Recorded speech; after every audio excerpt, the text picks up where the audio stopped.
Shasta County Jail's front door is what many would call a revolving one. Overcrowding has forced officials to release more than 3,000 people just in the past year. And Reading police say that since January, they've arrested 153 people more than once.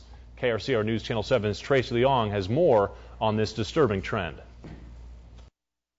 We're short on resources as it is already because of the cutbacks with the economy and everything else. You can see that we need to manage our resources as best we can, and those repeat offenders are taking up a majority of those resources that don't allow us to go do traffic enforcement and the other things that are important to the community as well. Many of the Reading police calls are to take care of criminals they've already arrested. Chief PAOLETTI said they've even arrested one man twice in 7 hours. Law enforcement says a lot can be attributed to realignment.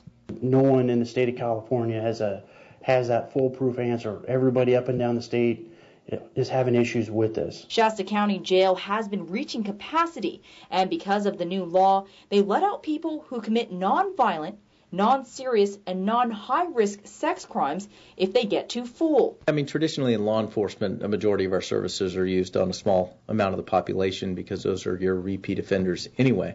But when you have a situation where there's no ramification, like I said, for the bad action, then you have more of your resources being expended on those people.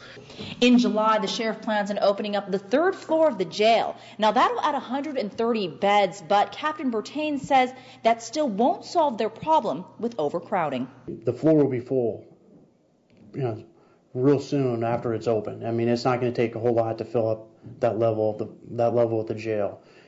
Law enforcement says they need to think of new ways to handle these criminals, including work alternative programs that could get them off the streets. We're not out of the woods. I mean, is it going to get worse before it gets better? Absolutely.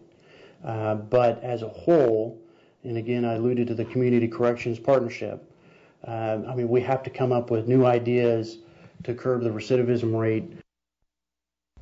And that was KRCR News Channel 7's Tracy Leong reporting. The Shasta County Sheriff's Department has applied for more funding to build another Reading jail. They're going to find out in March if that is approved.